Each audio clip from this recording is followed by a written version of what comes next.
بدعت کی اقسام بنا دیے. بدعت دو قسموں کی ہوتی ہے، ایک بدعت حسنہ اور ایک بدعت سیئہ.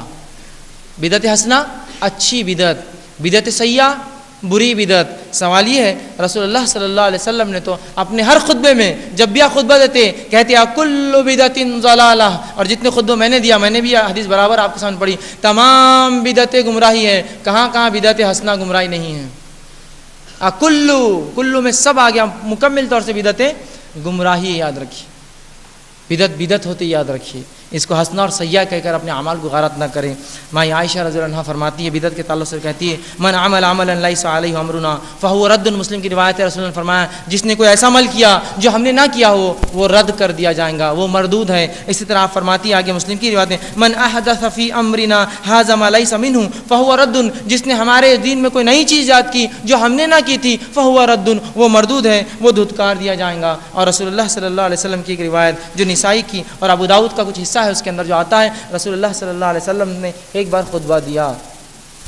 خطبہ بڑا جامع فصیح اور بلیغ تھا. ایک نوجوان شخص صحابی اٹھا اللہ کہا اللہ کے رسول مجھے ایسا ڈر ہے، مجھے ایسا خدشہ ہے، مجھے ایسا گمان ہے یہ آپ کا آخری خطبہ ہے. مجھے ایسا ڈر لگتا ہے جس انداز سے آپ نے خطبہ آج دے دیا مجھے ڈر لگ رہا ہے یہ آپ کا کہیں آخری خطبہ تو نہیں ہے. اور راوی حدیث بعد میں کہتے ہیں ہاں رسول اللہ کا اس کا انتقال ہو گیا، کوئی خطبہ اس کے بعد آپ نے نہ دیا، یہ آخری خطبہ تھا. تو اس نے کہا اللہ کے رسول یہ ایسا مجھے ڈر لگتا ہے، گمان ہے یہ آپ کا آخری خطبہ ہے، کچھ نصیحت اور وصیت کر جائیے ہم کو. گویا اس خطبے کی جو بات ہے یہ امت کے لیے ایک وصیت ہے نبی کی طرف سے. اگر اس کو سمجھ گئے تو کامیاب ہو گئے.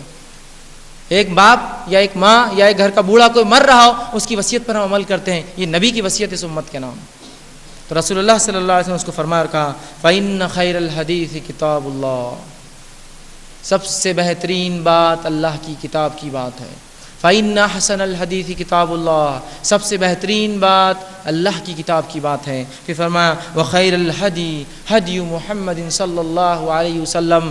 سب سے بہترین طریقہ محمد صلی اللہ علیہ وسلم کا ہے. وَشَرُّ الْأُمُورِ مُحْدَثَاتُهَا. اور دین میں بدترین کام ایجاد کردہ چیزیں ہیں. پھر وَكُلُّ مُحْدَثَةٍ بِدْعَةٍ. اور ہر ایجاد کردہ چیز بدعت ہے. وَكُلُّ بِدْعَةٍ ضَلَالَةٍ. اور ہر بدعت گمراہی ہے. وَكُلُّ ضَلَالَةٍ فِي النَّارِ. اور ہر گمراہی کا ٹھکانہ جہنم کی آگ ہے. یہ خطبہ رسول اللہ نے کہا اور یہ بات پڑھ کر سنائی. اور پھر آگے فرمایا ابو داؤد کی روایت میں الفاظ زیادہ اور کہا ترکت فیکم امرین. تم نے مجھ سے پوچھا ہے کچھ وصیت کرو سن لو. ترکت فیکم امرین. تمہیں دو حکم چھوڑے جا رہا ہوں. لن تضلوا ما تمسکتم بہما. تم ہرگز گمراہ نہ ہوں گے جب تک انہیں تھامے رکھو گے. کتاب اللہ و سنتی. اللہ کی کتاب اور میری سنت. یہ رسول اللہ صلی اللہ علیہ وسلم کی وصیت تھی.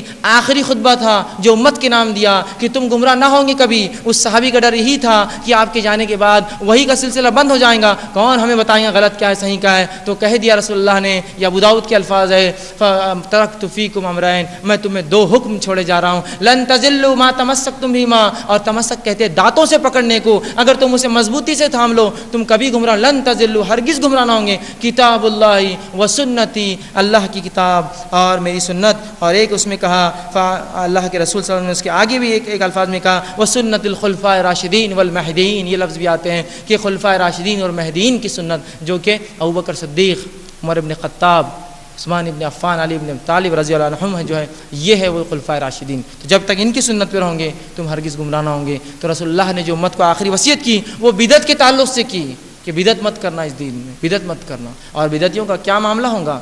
جہنم تو رسید ہوں گے ہی. قیامت کے دن انہیں حوض کوثر سے ہکالا جائے گا. رسول اللہ فرماتے بخاری اور مسلم کی روایت ہے